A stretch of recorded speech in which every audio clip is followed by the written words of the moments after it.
You know how sometimes when you walk into a place, maybe it's a library or a bookstore, and you immediately feel like you're walking into the pages of a book? That is what we are talking about today. We are talking about some hard hitters for book lovers. I'm talking about places straight out of books. I'm talking about incredible libraries, cafes, the works. But before I get ahead of myself, let me know in the comments if I forgot any places or if there are any places that you're super excited to go, because I would love to know.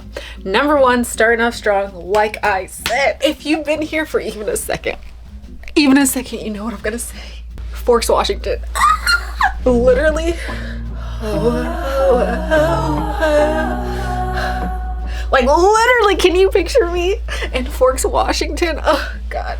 I am a Twilight fan through and through. You guys know this. This book series had me in a chokehold, has me in a chokehold. I will gladly put the shackles back on.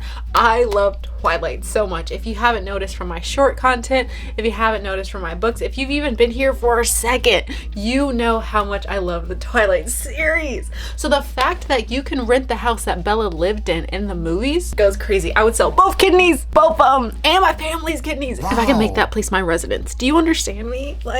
And not only that, you can stay in the house, but you can also walk the trails where different scenes were shot, and they have little plaques around that shows you when this was shot, tells you about a little information about the place, and it's just so nice. First of all, Washington is a beautiful state. It is stunning. It has so much greenery. Yes, it does get a lot of rain, and I don't like any cold, wet thing, but it's literally so beautiful. I honestly told myself if I stayed in the US, I would live in Washington, and I'm from New Jersey. I've never even stepped foot in Washington, but that movie sold me so bad. I would literally uproot my life and go live in Washington just to be in the fields. It's so beautiful from what I've seen. It's gorgeous. And honestly, I think I just need to take a trip out there. That has been on my bucket list outside of this video. That has been on my bucket list literally since 2008. It's so crazy. I need to go. And if you are a book lover, especially around my age, I know for a fact this is on your bucket list too, or it needs to be, because what are you doing?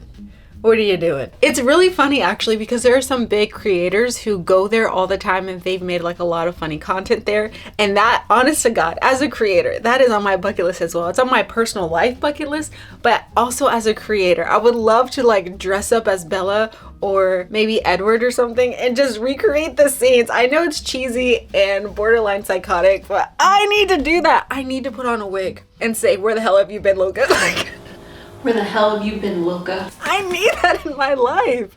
I do. And hopefully you understand that and you want that too, because that's the only way this is going to make sense. But that is my number one in this list. We are starting strong. Forks, Washington, period. Another hard hitter for me is kind of a 3-in-1 situation, and that is the Elephant House in Dublin, Ireland. It's also the 9 3/4 quarter platform in England, as well as the Disney Harry Potter world. If you don't know where I'm getting at, this is all about Harry Potter. As you guys know, I recently became a Potterhead. Last year I read all of the Harry Potter books and watched all the movies for the first time in my life. I did not know a single thing about Harry Potter until February 2024, and now my life has changed. I was one person before February 2024, and now I'm a different person now. That series, I get it now. I get it. I'm a part of it. I'm a Potterhead. Call me what you want. I'm Gryffindor, by the way, so put some respect on my name. But after that, I've been obsessed with everything Harry Potter. So naturally, I was like, oh, I need to go to the Harry Potter world and Disney World. And you know what's crazy? I actually went to the Harry Potter world and Disney World when I was younger, in 2014, I think. But I didn't appreciate it because I didn't know what was going on. I didn't understand the story. I was like, why is there a dragon? Why is this called Gringotts? I didn't know anything. And now I'm so remorseful because now I get everything, and I need to go back to be able to see all the detail that they put in. And it drives me insane that I haven't been back since, because now I get it. And not only that, I've had butterbeer there. And even when I was there, I didn't know what butterbeer was. I didn't really understand it, but it was delicious. And I was like, oh my God, this is so good. Maybe Harry Potter is something. And now I need it in my life. I've tried to make butterbeer by myself. You guys know from the Harry Potter video, it did not end well. It was too sweet. It was actually honestly disgusting. And I just need to go back to Disney World. I gotta give Daddy Disney my money. I have to. Disney owns literally everything at this point. And I hate to say it, he can take my money. Like, I literally need to go back. But that's besides the point. Harry Potter Disney World is just one part of this number 2 section.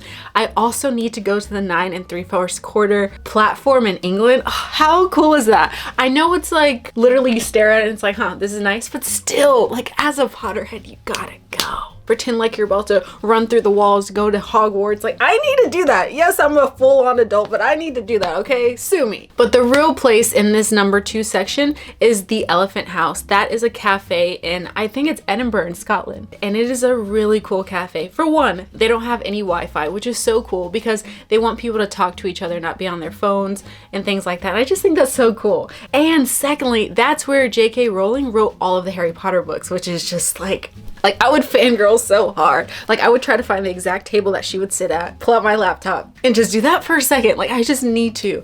You don't understand how much that series changed my life. It was so good. Like, I need to go to the cafe. And not only that, I hear that the food's pretty good there. So that would be really cool. It's a very quaint, very small area, but I think it would be nice. And plus, Scotland is gorgeous. So you can go to the cafe, then explore the town. Like, how cool would that be? It's a 2-for-1 situation. And while we're already talking about Europe, we can also talk about the Jane Austen house in England. This place is literally the coolest because this is where she wrote and edited all of her 6 famous books, which is just so incredible. Like, that is so freaking cool. It's not just Pride and Prejudice, but it's also Persuasion, it's Emma, it's literally all of her books. And that is like insane because the house has now become a museum. And in this museum, it has her original writing desk where she was literally writing down all of the stuff that we know and love today as classics. Like, that is so freaking cool. Now, I personally haven't read any of Jane Austen's books, unfortunately, and that is yet. I haven't yet. But if y'all take me to England, take me to her house, I can see where she wrote this stuff down. I can walk around the garden she walked around. I just might have to read it. Like, how freaking cool is that to get into the mind of the author? And it's said that a lot of the things that she talked about in the books are based off of her view of the world in her house. So that would be so freaking cool. Now, it does have a few of her personal effects in the house as well. It has her personal jewelry. It has her original manuscript for Pride and Prejudice. How cool is that? Now, again, I never read the original book, but I have watched a lot of movie adaptations and I love it. It's such a classic. Everyone knows it and it's her most famous work out of all 6 of her good books. And I just feel like that is a place for me to start. Like, that would be so cool. And it's just really interesting that they've been able to preserve so much of history in this way. And I just think that if you're a classic lover, you would love going here. Even if you haven't gotten into classics yet, I feel like you can appreciate just the history being preserved in this way. Like, it's just so cool. I personally love museums, so I guess I'm a sucker for this one, but it's just a beautiful house surrounded by a beautiful quaint town, and the town's really beautiful as well. So I just feel like you can just do a full-on European tour if you want to, and it would just be incredible. And on top of everything, they have a gift shop. So if you are a huge Jane Austen fan,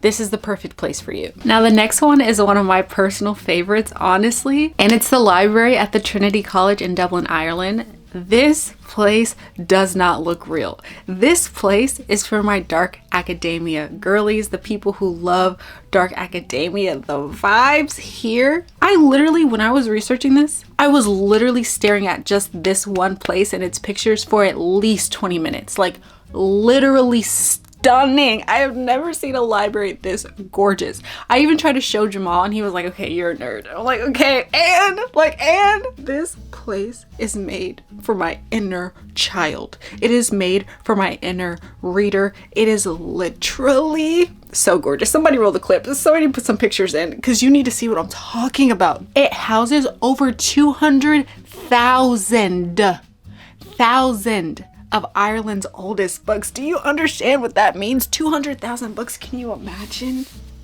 having 200,000 books? I would die. I would simply die and go to heaven. If that's what heaven looks like, sign me up. Somebody come hit me with their car because I'm ready. It is literally the most beautiful place I've ever seen. Literally. Let me calm down. Let me give you some facts. As I mentioned, its most iconic chamber is the long room, and that has the 200,000 books. And also, this place is literally so gorgeous that it literally inspired the Jedi archives, and I think it's Star Wars Episode 2. Like, how freaking cool is that? Like, this place is iconic. And it has the Book of Kells, which is a book from the 9th century. Like, there's so much rich history here. Not only is it still a functioning library, but it just has so much rich history. library, and all the wood is so dark and gorgeous. Like, I would literally never stop going here. If I went to college here, I would be there every single day.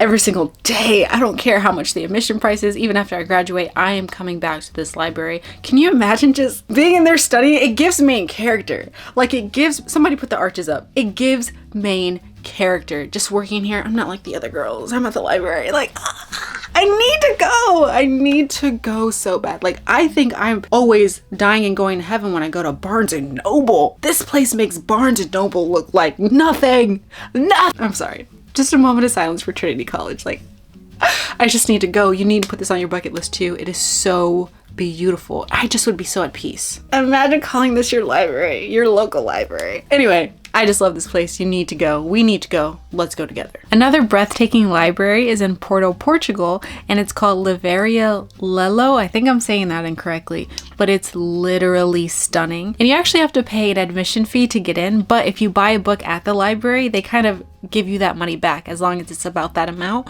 or a little bit more. So that's really cool. And it's so cool because this library is said to have inspired J.K. Rowling for Harry Potter. Again, you guys know I'm a Harry Potter fan, so that just like freaks me out so much. I need to go to this place. Honestly, I just need to go. But not only that, this place stands out on its own. It is one of the most beautiful places I have ever seen on the interwebs. I just can't believe it. If the pictures are leaving my jaw on the floor, I cannot imagine what it would be like to walk in this place. It has like a grand staircase and it's just covered in books. Somebody put the pictures up. It's just so stunning. This library can gladly take my money. Here. I'm sorry, it's not a library, it's like a bookstore. But still, nonetheless, take my money. I don't care. I literally don't care. And this is another reason to go to Portugal. Portugal is a stunning country. But now this library slash bookstore, yeah, sign me up. Yeah, it has so much beautiful architecture and it has like this beautiful stained glass. I just love like neo-goth architecture and it has all of that. It's very like historical and just so pretty. I feel like in America, we don't have a lot of places like that, unfortunately, which honestly makes sense because it came after Europe and things like that. But still, I need to go. It's just so beautiful. Honestly, breathtaking. And it's a very large library slash bookstore. It's just so big and I can get lost in it for hours. I don't even know how many books are in there. And it's really cool because it's been open since 1906. Can you imagine the history? It's over 100 years old. Like, it's just so cool. And the fact that it inspired one of my favorite book series, it's just enough for me to need to go to Portugal. That's all I'm saying. Also, fun fact, the stained glass ceiling has the motto, I'm saying this incorrectly, I know, but it's decus in labore, which means dignity in work. Need I say more? Like, please somebody get me a ticket to Portugal, please. I'm shaking a cup, please somebody. Next up is a historical house in Salem, Massachusetts. It's called the House of the Seven Gables, I think. Now this house is based on the book The House of the Seven Gables. Gables? I think that's what it's saying. And the book follows this family who is basically being cursed by a man who was actually wrongfully accused by one of their ancestors of doing witchcraft, and they stole his land to build this house. And so now this guy continues to haunt lineages of this family because they obviously stole his house and he feels like he was wronged. Now again, this book is considered an American classic, so everyone loves this story. And this house is located in such a culturally rich area of the US, which is Salem, Massachusetts. If you're not familiar with the Salem witch trials, they obviously occurred here.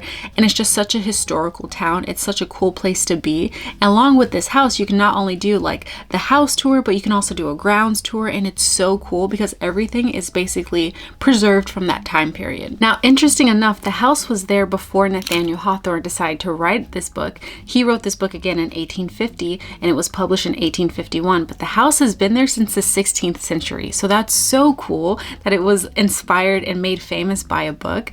And if you want to go visit him in his birthplace, it's actually relocated to this house now. And what's really cool is that the house was made originally to help immigrants like get used to the country and learn English. And because of that, the association for this house continues to keep that message alive and offers free English as a second language courses for immigrants and other people who don't speak the language. So that's just really cool. And another reason why you should definitely support this landmark. Now, I've personally always wanted to visit Salem just because it's such a cool place to be, especially during the Halloween season.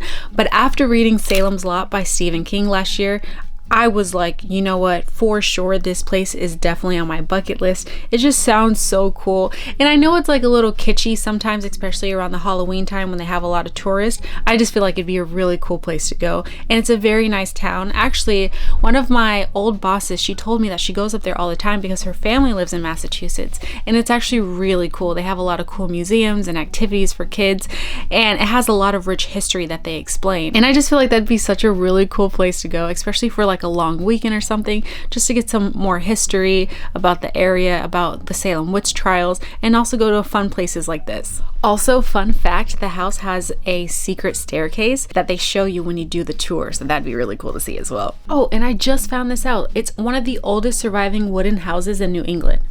Talk about cool history. Now, this last bookstore has actually been considered by the National Geographic the most beautiful bookstore in the world, and it's located in Buenos Aires, Argentina. It's really cool because it used to be a theater in the 1920s. It's over 100 years old, and now it's converted into a bookstore, and it's really amazing because it still has the structural components of the theater, but now obviously it's a bookstore. So where the theater is, it's now a cafe where readers can sit down and enjoy the books, but everywhere else has been converted into a bookstore, so it has shelves and shelves of books, and it's literally so beautiful. Like, I just saw the pictures and it's insane, and there's so much drama. Like, it still has the red curtains, and there's so much flair and so much personality. It's literally stunning. And what's really cool is that all the original architecture was preserved, and with over 120,000 books, it's considered one of the national treasures of this country. The ceilings are painted, it even has an escalator in it. It's really, really beautiful, and the fact that they were able to preserve this kind of history is really astonishing because there aren't a lot of places like this around the world,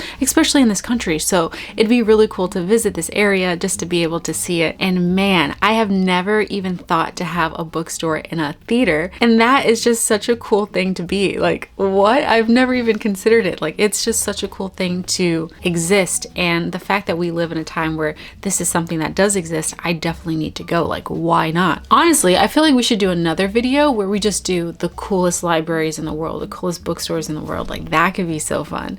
But I saw this one and I was like completely stunned. There are a few of them on this list where I'm like, no matter what, this is on my bucket list, and this is definitely high up there alongside Forks, Washington and the Harry Potter stuff. This one is definitely a very close contender. Another quick fun one is actually Poets Corner in Westminster Abbey in London, England. This is just a small area of Westminster Corner, but it's really cool because it houses some of the most notarized British writers and poets. Notable figures like Charles Dickens is buried there, so that's just really cool. And it has a lot of really cool marble figures of all of these people, along with a lot of history and information about them. So if you want to learn more about them, you definitely can here. It's just a really beautiful place to be, and plus there are a lot of literary landmarks around the area, so it's kind of a 2-for-1 situation. And last but not least are a few like Instagram worthy places I just want to go to. First off is the Starfield Library or bookstore in Seoul, Korea. This place is gorgeous. Jack Edwards has been there, and I literally was like, oh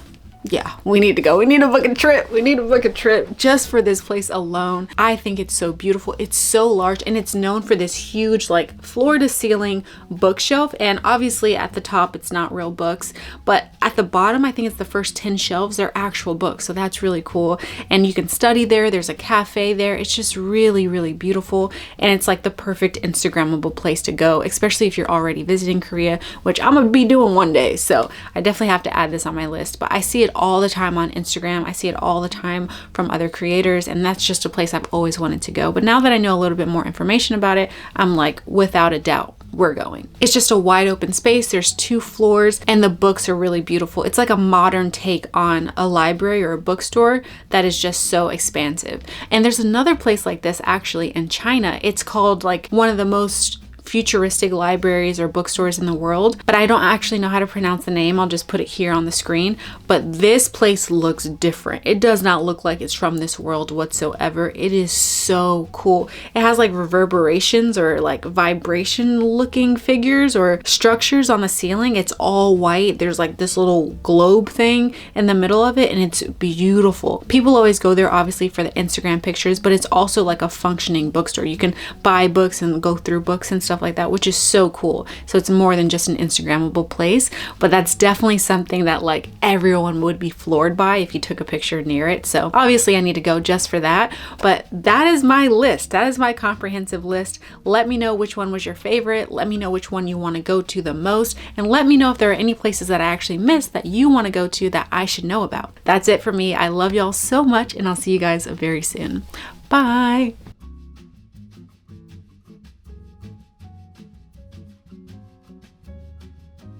Forks, Washington, here I come.